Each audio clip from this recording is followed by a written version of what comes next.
Voilà la thématique des murmures et des plaintes. Voilà. Parce que ça nous arrive, ça peut arriver, de murmurer, de se plaindre. Et je voudrais ce soir qu'on voit la sagesse par rapport aux murmures et aux plaintes. On sait tous que c'est pas bien, mais on va voir au-delà du fait que c'est pas bien, on va voir ce que ça amène en fait. Et c'est intéressant. Alors, dans Job, pourquoi j'ai pris Job? On a des exemples de plaintes et de murmures. Et j'ai pris là au début pour commencer, pour voir en général quand il y a des murmures et des plaintes, comment ça se manifeste. Alors Job chapitre 10 verset 1, « Mon âme est dégoûtée de la vie. Je donnerai cours à ma plainte, je parlerai dans l'amertume de mon âme. Je dis à Dieu, ne me condamne pas. Fais-moi savoir pourquoi tu me prends à partie. Te paraît-il bien de maltraiter, de repousser l'ouvrage de tes mains et de faire briller ta faveur sur le conseil des méchants? As-tu des yeux de chair? Vois-tu comme voit un homme? Tes jours sont-ils comme les jours de l'homme et tes années comme ses années?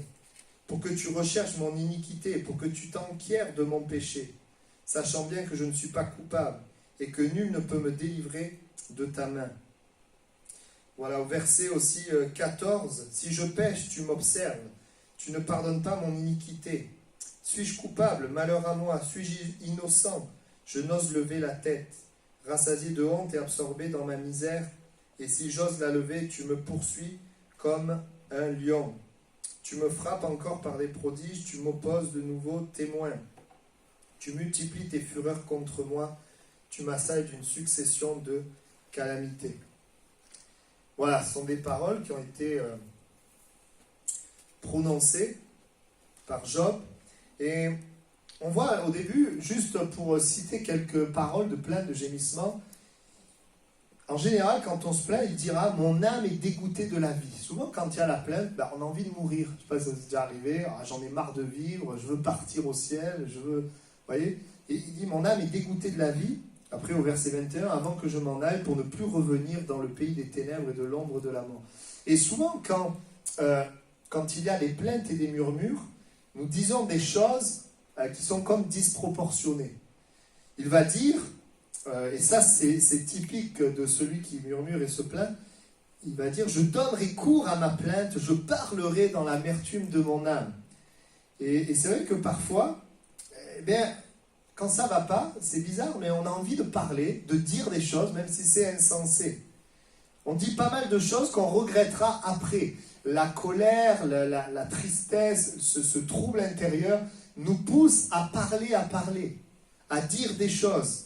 Et ça, c'est un peu les caractéristiques des murmures et des plaintes. Et puis, dans Job chapitre 10, verset 2-3, il va dire à Dieu, ne me condamne pas, fais-moi savoir pourquoi tu me prends à partie, te paraît-il bien de me maltraiter, de repousser l'ouvrage de tes mains.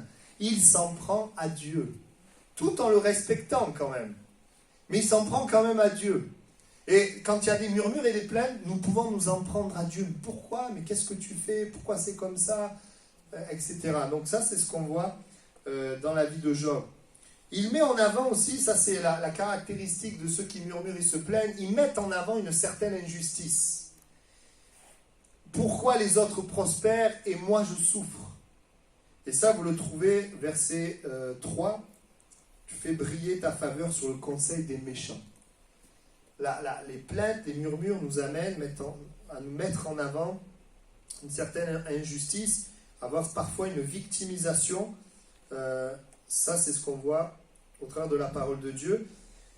La pensée aussi, qu'est-ce que j'ai fait pour mériter ça? Je ne vais pas m'étendre, mais au verset 4 à 7, on peut trouver un peu cette pensée-là. Et puis, il y a aussi, quand on se plaint, on murmure, cette tendance qu'on peut avoir à dire c'est de ma faute, on se condamne, on se rabaisse, on s'écrase. Parfois, c'est ça. Alors, des fois, on écrase les autres, on rabaisse les autres, puis des fois, on s'écrase nous, on se rabaisse nous. Tout ça, c'est un petit peu ce qu'on peut trouver dans les paroles de quelqu'un qui murmure et qui se plaint. Mais bon, je ne vais pas m'attarder sur ça, ce n'est pas le plus intéressant. Je voudrais voir plusieurs points concernant les murmures et les plaintes. D'abord, on voit dans la parole de Dieu avec le peuple d'Israël que, ça paraît bizarre, étrange, mais Dieu va répondre aux murmures et aux plaintes au départ. Quand le peuple va murmurer, par exemple, que l'eau est amère, Mara, eh bien Dieu va répondre et va indiquer quelque chose à faire à Moïse pour que l'eau devienne bonne. Quand ils vont murmurer parce qu'ils ont faim, Dieu va leur donner à manger. Pourquoi? Eh bien, c'est un petit peu comme un parent qui a un enfant. Quand l'enfant est petit, comme il est bébé, il est petit, il crie, se plaint, on lui donne ce qu'il faut. Mais si l'enfant il a 17 ans et qu'il fait ça, vous n'allez pas lui donner, vous allez dire parle mieux, demande-le correctement. Et puis même petit, on va quand même leur apprendre ça. Dieu va donner, pourquoi? Parce que derrière les murmures et les plaintes, il y a un besoin en fait. S'ils murmurent et ils plaignent, c'est parce qu'il y a un besoin qui n'est pas satisfait et parce qu'ils n'ont pas exprimé la chose de la bonne manière. Et Dieu, dans sa grâce, dans son amour, quand on est enfant, quand on est bébé spirituel, quand on est au départ, eh bien, malgré nos plaintes et nos murmures, il nous donne. Amen. Vous êtes silencieux, mais c'est quand même ce que la Bible montre. Et pourquoi? Parce qu'ils sont enfants, ils ne connaissent pas l'Éternel. Ils ne connaissent pas Dieu. Ils sont sortis de l'Égypte, certes, ils ont vu les œuvres de Dieu, mais ils ne connaissent pas le cœur de Dieu. Ils ont une mentalité d'esclave, et ils ont un besoin, et justement, qu'est-ce qu'ils ont appris à faire dans l'esclavage? Ils n'avaient pas le droit de dire des choses. Donc qu'est-ce qu'ils faisaient? Ils murmuraient, ils se plaignaient. C'était la seule chose qu'ils pouvaient faire. Et donc, même si Dieu les sauve, leur cœur a besoin de changement, de transformation. Et on voit que Dieu, dans son amour, dans sa grâce, malgré les murmures, leur donne. Oui, mais on voit qu'à un moment donné, Dieu attend d'eux un changement. Dieu désire qu'ils ne restent pas dans ses murmures et ses plaintes, on va le voir, mais qu'ils apprennent à demander à Dieu. Et on voit que le fait de rester dans les murmures et les plaintes va les empêcher d'entrer dans le pays promis. Et nous, en tant que croyants, en tant qu'enfants de Dieu, eh bien, nous avons le devoir de grandir avec le Seigneur et de remporter la victoire sur ces choses. J'aimerais vous rassurer, je crois que même si on grandit spirituellement, il y a des situations où on est amené à murmurer, à se plaindre. Et être spirituel, ce n'est pas de jamais murmurer, jamais se plaindre, ça sera au ciel. Mais être spirituel, c'est arriver à ne pas rester dans les murmures et les plaintes, à sortir rapidement des murmures et des plaintes. C'est sûr, quand on rencontre une situation difficile, on voit bien, les murmures et les plaintes viennent dans la situation du désert, de l'aridité, la solitude, la sécheresse, la difficulté. Quand est-ce que nous sommes amenés à murmurer, à se plaindre? Quand il y a un besoin, quand il y a une situation difficile, une épreuve, une souffrance, un trouble. C'est là que c'est amené à se manifester. Et j'aimerais vous dire, frères et sœurs, les murmures peuvent être là un temps, mais que le Seigneur nous aide à ce qu'ils ne s'installent pas. Bon, amen. Amen. Et j'aimerais voir la sagesse par rapport aux murmures, ce que les murmures et les plaintes, s'ils restent, ce que ça va entraîner. Et bien sûr, on va voir aussi le contraire. Lorsqu'on ne murmure pas, on ne se plaint pas, ben, quel est le résultat? On le voit donc toujours avec le peuple d'Israël. Premièrement, les murmures peuvent nous faire passer à côté du plan de Dieu, à côté des promesses de Dieu. Vous savez que Dieu avait prévu donc le pays de Canaan, pays où coule le lait et le miel pour ce peuple. Et par le fait, Dieu va le dire, alors je crois que je l'ai noté.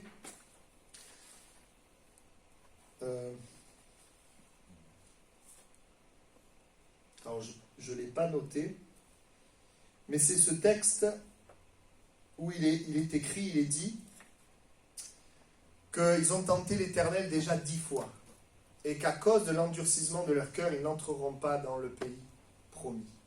Parce que une fois, 2 fois, 3 fois, ok, ça va, Dieu donne, mais à un moment donné, en fait, ils n'ont pas voulu connaître l'Éternel. Et on voit que dans le désert, il disait à Moïse, va voir Dieu, consulte pour nous, mais nous, on ne veut pas y aller. Et on voit que le fait de rester dans les murmures, de rester dans les plaintes, va les empêcher d'entrer dans le pays promis. Entrer dans la promesse de Dieu. Vous savez ce que dit la Bible dans Jacques? Que notre langue dirige notre vie.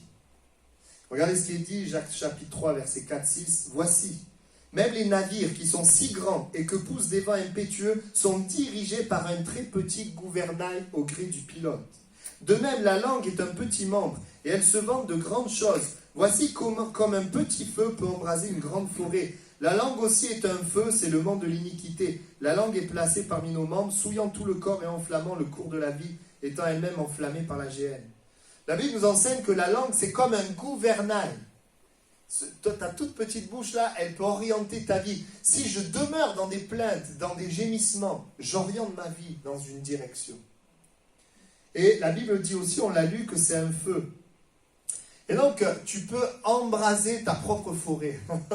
Tu peux brûler ta vie par ce que tu dis, en fait.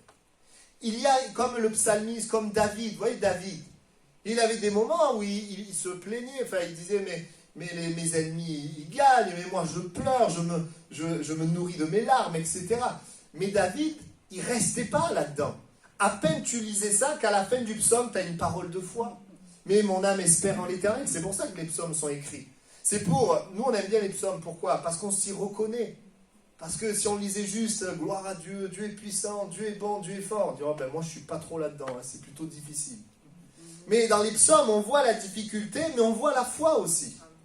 Et donc, le Seigneur ne nous appelle pas à être des robots qui sont insensibles, mais tout simplement à savoir passer des plaintes, gémissements à la foi, à regarder à l'Éternel, à la confiance en l'Éternel. Amen.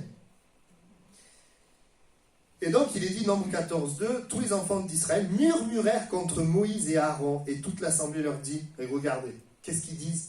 Que ne sommes-nous morts dans le pays d'Égypte, ou que ne sommes-nous morts dans ce désert? Eh bien, ce qu'ils vont dire va arriver. C'est ce qu'ils ont dit. Et ce qu'ils ont dit, c'est produit. Ils sont morts dans le désert. Mais dans toute cette génération, il y en avait deux qui, eux, ne parlaient pas le même langage, qui vivaient dans le même désert. Josué et Caleb, et qui eux disaient ce que Dieu disait. Emparons-nous du pays, Dieu a dit que nous serons vainqueurs. Et eux, qu'est-ce qu'ils ont eu? Ils ont eu le fruit de leurs paroles. Ce qu'ils ont dit, ils l'ont vécu. Et ils ne sont pas morts avec les autres. J'avais jamais vu qu'en fait, ce qu'ils ont dit, c'est ce qui leur est arrivé. Que nous sommes-nous morts dans le désert? Ben, c'est ce qui leur est arrivé. Que le Seigneur nous aide à faire attention à nos paroles. Bien sûr, une parole en l'air, on peut se repentir, demander pardon, ce n'est pas un souci. Vous comprenez? Mais qu'est-ce qui reste dans notre cœur? Vous savez que la Bible dit que le soleil ne se couche pas sur votre colère. Elle montre en fait ce qui est important, c'est que ce sont les choses qui demeurent dans notre cœur. Que le Seigneur nous aide à ne pas rester dans ces situations. Nous rencontrons chacune et chacun bien des combats et des difficultés. Amen. Et donc on voit, oui, qu'on peut passer à côté du plan de Dieu. Tu ne peux pas changer le désert, tu ne peux pas changer les circonstances de ta vie, mais dans le désert et dans les mauvaises circonstances de ta vie, tu peux orienter ta vie vers les promesses de Dieu. Amen. Le désert et les combats ne nous empêchent pas de vivre le plan de Dieu. C'est ce qui sort de notre bouche. Alors ça m'encourage. Ça veut dire que toutes les galères, les difficultés extérieures n'empêchent pas Dieu d'accomplir son plan. Si moi, je demeure dans la foi, je demeure attaché à lui. Parce qu'en fait, c'est dans le contact avec lui que je vais pouvoir avancer. Donc, quelles sont les paroles qui doivent être sur ta bouche? Les paroles de Dieu. Ce que Dieu dit. Son amour pour nous. Qui nous sommes en lui. Ce qu'on vient de chanter, c'est Christ qui vit en moi. On le chante. Mais est-ce qu'à la maison, des fois, on le dit? Des fois... c'est pas Christ qui vit en nous, on a l'impression. Des fois, il y a des choses autres qui se manifestent. Mais que ce qui soit sur notre bouche soit notre identité, son amour, ses promesses, sa parole. Amen. Afin de nous diriger vers cela. Amen. Ce qui est intéressant, c'est pas toi qui peux accomplir, c'est Dieu qui le fait, mais Dieu le fait si tu as la foi. Si tu restes dans la foi. Et le Seigneur, dans son amour et dans sa grâce, sait nous ramener dans la foi. Moi, vous savez, il m'est arrivé plusieurs fois, même en tant que pasteur, de me faire piéger par les plaintes et les murmures. Et on n'est pas bien, hein. Descendre. Parce qu'on est le temple du Saint-Esprit, donc on attrise l'Esprit de Dieu. Mais ce qui est important, c'est de revenir. Le Seigneur nous pardonne, le Seigneur nous relève, le Seigneur nous encourage. Et le Seigneur nous dit, il est bon d'attendre en silence le secours de l'Éternel. Lamentation de Jérémie. Il vaut mieux rester en silence et attendre le secours de l'Éternel que d'attendre le secours de l'Éternel en nous plaignant et en murmurant. Donc, premièrement, la sagesse, c'est de ne pas murmurer et se plaindre pour ne pas passer à côté des promesses de Dieu. mais pour au contraire entrer dans les promesses de Dieu. Deuxièmement, on en a parlé, mais je le formalise par une phrase, les murmures, deuxièmement, les murmures amènent la mort. Les plaintes et les murmures amènent la mort, donc on l'a dit, 1 Corinthiens 19, 10, ne tentons point le Seigneur comme le tentèrent quelques-uns qui périrent par l'exterminateur. Éphésiens 4, 27, pourquoi la mort? Tout simplement parce que quand je parle, je me plains et que je murmure, Éphésiens 4, 27, je donne accès au diable. Par mes paroles, je peux donner accès au diable dans ma vie. Et il dit, ne donnez pas accès au diable. Et c'est intéressant. Que dit la suite? Que celui qui dérobait ne dérobe plus, mais plutôt qu'il travaille en faisant de ses mains ce qui est bien. Et ensuite, verset 29, qu'il ne sorte de votre bouche aucune parole mauvaise, mais s'il y a lieu, quelques bonnes paroles qui servent à l'édification et communiquent une grâce à ceux qui l'entendent. Juste après le verset « Ne donnez pas accès au diable », on a dans le verset sur le volet, et juste après, on a le verset sur les paroles. Mes paroles peuvent donner accès. Et j'ai expérimenté, personnellement, qu'en restant dans les plaintes et les murmures, je suis tombé malade, j'ai eu des soucis, des problèmes.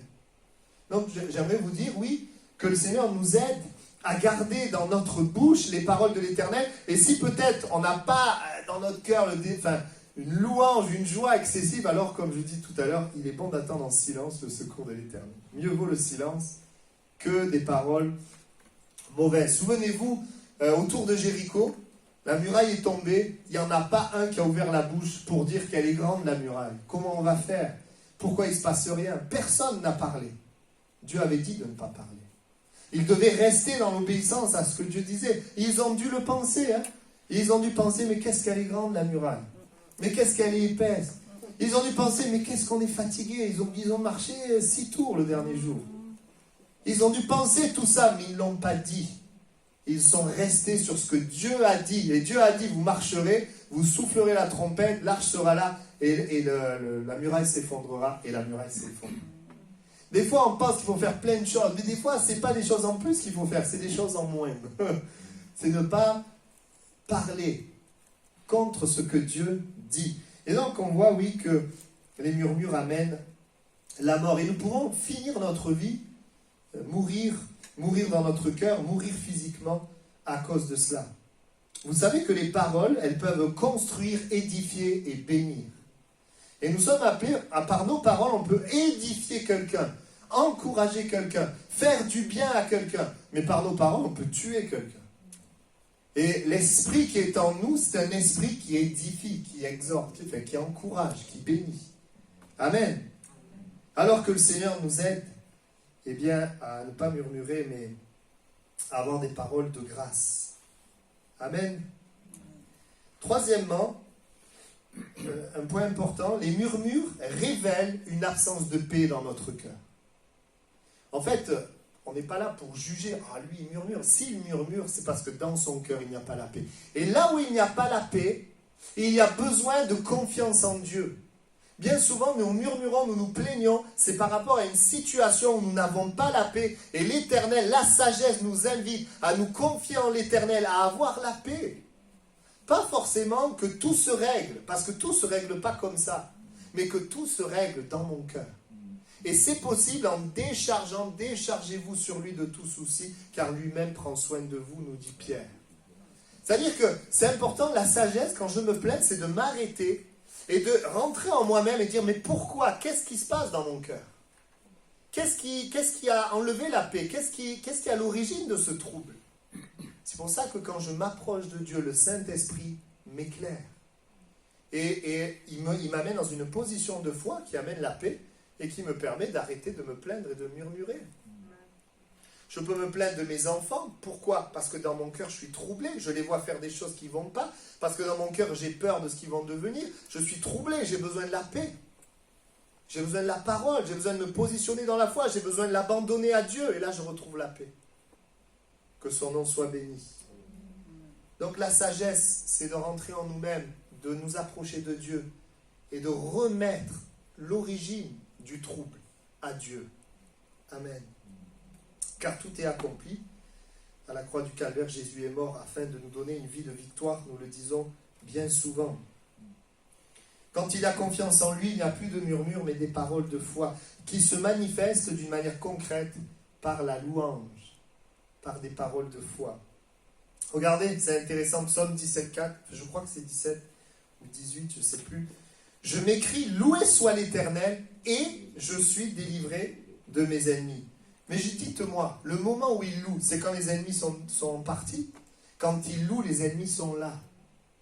Je m'écris, loué soit l'Éternel, alors que mes ennemis sont là. Mais le fait de m'écrier, de proclamer, loué soit l'Éternel, mes ennemis s'en vont. Est-ce que vous voyez cela? Il n'a pas dit, bon, je me plains, mes ennemis sont là, pourquoi ils sont là, où tu es Dieu, et les ennemis triomphent. Mais alors que les ennemis sont là, il s'écrit, loué soit l'Éternel.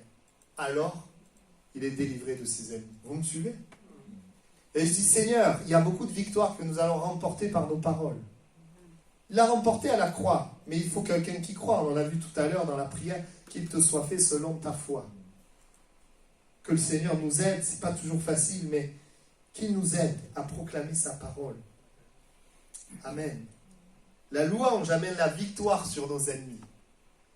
Et s'il est vrai qu'il y a des situations parfois difficiles où on peut être amené à murmurer, à se plaindre, louons l'Éternel pour la présence de Dieu en nous. Louons l'Éternel pour ses promesses. Louons l'Éternel pour ce que nous sommes, pour son salut. Nous avons plein de raisons de louer l'Éternel. Louons l'Éternel parce que ce problème, nous lui avons apporté et qu'il s'en occupe. Amen. Quatrièmement, et je vais terminer avec ça, et ça, peut-être que vous allez le découvrir, les murmures et les plaintes ont une influence sur ta santé, sur notre santé physique. Vous savez que, on en parlera, je ne vais pas m'arrêter sur ça, mais les maladies, les problèmes de santé ont plusieurs origines. Vous avez des maladies qui viennent des démons. Vous voyez dans la Bible, il y a des personnes qui étaient malades à cause d'une oppression démoniaque ou une possession démoniaque. Il y a des maladies qui viennent, ou des problèmes de santé qui viennent à cause d'une mauvaise hygiène de santé, une mauvaise gestion de ma santé. Si je mange trop, par exemple, eh bien, j'ai des risques que mes artères se bouchent. Et ça, ce n'est pas lié aux démons, c'est lié juste au fait que je ne prends pas soin de mon corps. Si je fume une cigarette toute ma vie, j'ai des chances que mes poumons soient atteints et que je meure plus jeune. Donc il y a des maladies qui sont liées aux démons, il y a des maladies qui sont liées à la manière dont je vais gérer mon corps. Il y a des maladies aussi ou des problèmes de santé qui sont liés à des accidents que j'ai eus. Ben, j'ai un accident, maintenant j'ai mal au dos parce que j'ai eu un accident. Et puis vous avez aussi des problèmes de santé, c'est de ça que je vais parler, des problèmes de santé qui sont liés à des problèmes dans ton âme. Qui sont liés à des problèmes dans ton âme. Et je vais vous le montrer par la parole. Que dit la Bible? 3 Jean 1, 2. Bien-aimé, je souhaite que tu prospères à tous égards et sois en bonne santé comme prospère l'état de ton âme. Ce verset nous dit que la santé est liée à ce qui se passe dans ton âme. Et c'est prouvé, ma femme est médecin, je le sais, il y a plein de maladies, on ne voit pas, on ne sait pas d'où vient la cause. J'aimerais te dire que quelqu'un qui est tout le temps dans la tristesse, eh bien, il peut amener des maladies. Quelqu'un qui est dans la colère, dans la haine, qui entretient la haine, ça amène des problèmes de santé, ça amène des maladies. La parole de Dieu nous montre en effet que il y a une influence sur notre santé. Alors, je vais vous donner des passages qui en parlent. Il y en a beaucoup. Proverbe 18, 20, 21. C'est du fruit de sa bouche que l'homme rassasie son corps. Amen. C'est du fruit de sa bouche que l'homme rassasie son corps. C'est du produit de ses lèvres qu'il se rassasie. La mort et la vie sont au pouvoir de la langue. Amen. Un autre passage, Proverbe 14, 30. Un cœur calme, c'est la vie du corps. Vous avez vu? Comment le fait de rester dans la paix, ça amène la vie à ton corps. Mais si tu es tout le temps dans l'inquiétude, dans la peur, ça va amener des problèmes. Moi, je me souviens, quand j'ai passé mon concours de prof des écoles, j'étais tellement stressé que ça a eu des répercussions sur ma santé. Je suis tombé malade et je sais que c'était lié à ça. Donc, il y a des choses qu'on doit saisir. S'il y a le trouble dans notre âme, ça peut amener un problème de santé.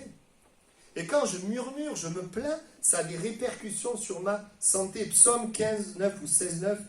Aussi, mon cœur est dans la joie, mon esprit dans l'allégresse et mon corps repose en sécurité. Vous avez vu? Comment le fait d'être dans la joie, bien ton corps repose en sécurité, c'est dit encore plus précisément dans le Proverbe 17, 22, un cœur joyeux est un bon remède.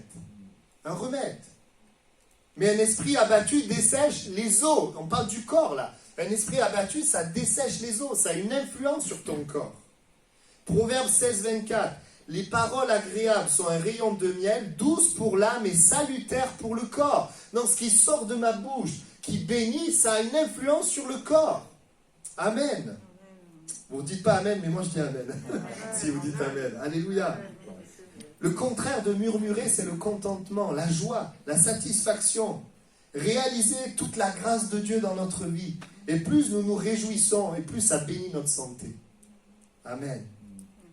Proverbe 15, 15. Tous les jours du malheureux sont mauvais, mais le cœur content est un festin perpétuel. Quand on est heureux, content, satisfait, eh bien ça amène une bénédiction pour notre vie. Proverbe 3, 7, 8. Ne sois point sage à tes propres yeux, crains l'Éternel et détourne-toi du mal. Ce sera la santé pour tes muscles et un rafraîchissement pour tes os. Là, quand on dit détourne-toi du mal, c'est aussi dans nos paroles. Si je me détourne du mal dans mes paroles, c'est quoi? C'est la santé pour tes muscles, un rafraîchissement pour tes os. Se détourner du mal, c'est pas que dans les actes, c'est dans nos paroles. Amen. Donc vous voyez, moi j'étais étonné, je l'ai découvert en faisant le message. Je ne savais pas qu'il y avait un lien, enfin je savais qu'il y avait un lien entre l'âme et le corps, mais à ce point-là, de voir que les murmures et les plaintes amènent vraiment une répercussion sur notre santé. Et moi je pense qu'il y a des gens, on n'est pas là pour juger, on n'en sait rien, mais on peut mourir plus jeune, on peut avoir des problèmes de santé à cause de ça. Comme j'ai dit, il n'y a pas que ça, hein, d'accord? N'allez pas dire que tout vient de là, vous avez vu qu'il y a plusieurs raisons. Mais une des raisons, c'est ce qui se passe dans notre âme. Amen. La sagesse de Dieu, c'est de considérer les paroles de Dieu.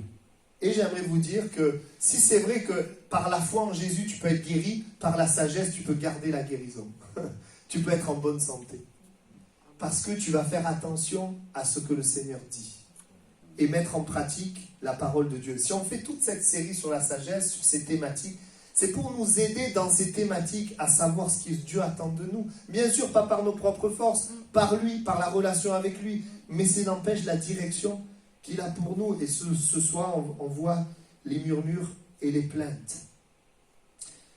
Amen. Et je terminerai ce message, puis on va prier. Ah ben, je ne suis pas long ce soir, c'est bien. Les murmures, des fois on entend, l'épreuve, ça nous ramène vers Dieu. Ben non, c'est le choix que tu fais dans l'épreuve qui t'amène vers Dieu ou pas. Les murmures sont le fruit d'un choix, de poser les regards sur le désert ou de poser les regards sur Dieu, sur les œuvres de Dieu.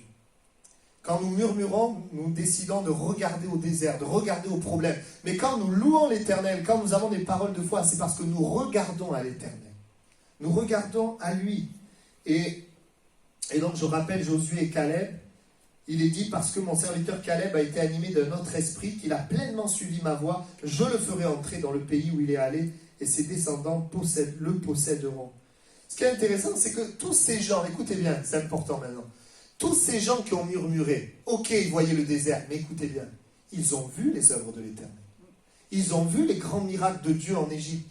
Et c'est ça qui les rendait aussi responsables. Et c'est pas comme s'ils n'avaient jamais vu Dieu agir, vous comprenez? Ils ont vu Dieu, ils ont vu le désert. Et il y a un choix, il y a une transformation que Dieu veut faire. Parce qu'en Égypte, ils ont été habitués aux murmures, aux plaintes. Et il y avait une transformation que Dieu voulait faire. Dieu était patient, comme vous l'avez vu. Quand ils se plaignaient au départ, Dieu donnait ce dont ils avaient besoin. Mais à un moment donné, il fallait qu'ils viennent à l'Éternel, qu'ils demandent à l'Éternel. C'est tout simplement cela que Dieu attendait d'eux. Et on voit que oui, le fruit, nos paroles vont amener une direction. C'est notre choix. Et frères et sœurs, on a tous parfois, dans des moments difficiles, la chair qui veut se manifester, et parfois qui se manifeste. Et puis on peut se plaindre, on peut râler, on peut dire pourquoi lui réussit, puis moi j'échoue. On fait les paroles de Job, là, vous vous souvenez. Mais l'important, c'est de laisser le Saint-Esprit, eh bien, nous faire triompher de cet état d'âme. Cet état d'âme, c'est un état d'âme, et de pouvoir nous positionner dans la foi. Est-ce que vous êtes d'accord? Afin que les uns les autres, eh bien, nous puissions, dans ce domaine, eh bien, ne pas nous laisser piéger par l'ennemi, mais dans le domaine des paroles, eh bien, réussir et glorifier l'Éternel. Alors, on va prier, juste avant de prier. La sagesse, c'est de connaître les conséquences des murmures et des plaintes, qui sont la mort, passer à côté du plan de Dieu, le trouble dans notre âme et les problèmes de santé.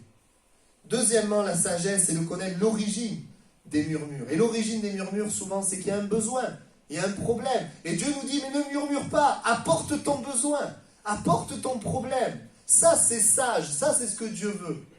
Et moi, je vais m'occuper de toi. Amen. Donc la sagesse, qu'est-ce que c'est?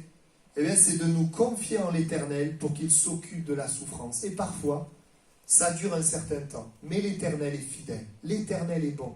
L'Éternel est fidèle. Il est à nos côtés. Afin quoi?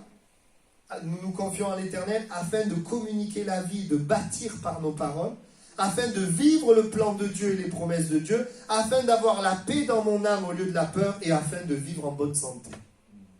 Amen. Tout ça pour dire, confions-nous en l'Éternel. On le sait, on l'entend tout le temps, mais c'est parfois difficile dans certaines situations qu'on traverse. Oui ou non? C'est parfois difficile, il faut être honnête. Moi, je me dis, pour moi, des fois, c'est difficile. Mais je dis, Seigneur, merci pour ta parole. Je veux être sage en ce qui concerne les paroles de ma bouche. On prie le Seigneur ensemble, on incline nos têtes. Amen. Nous te remercions pour l'enseignement de ta parole, Seigneur, qui m'a fait du bien à moi personnellement. Et je te prie pour nous tous, Seigneur, que nous puissions mettre en pratique ces paroles. Merci pour l'enseignement du peuple d'Israël. Nous désirons que sur notre bouche, il puisse régner, Seigneur, la louange, les paroles de foi, des paroles qui viennent de ce que toi tu as déclaré, de ce que toi tu dis. Seigneur, des paroles qui considèrent ce que Jésus a fait à la croix du Calvaire. Tu nous aides, Seigneur, à ne pas demeurer, Seigneur, dans les murmures et les plaintes. Mais tu permets que les uns les autres, nous puissions triompher. Merci, Seigneur, que ce soir, celui qui peut-être est dans les murmures et plaintes, eh bien, puisse se confier en toi par rapport à l'origine de ces murmures et de ces plaintes. S'il ne sait même pas pourquoi il murmure, alors que tu l'éclaires par ton esprit. Et que ce soir, tu fasses du bien. Tu nous permets, Seigneur, d'être comme Josué et Caleb et de faire ce choix dans les moments difficiles, de nous tourner vers toi. Nous ne comprenons pas toujours tout, mais nous voulons te faire confiance en tout. Merci, Seigneur. Amen.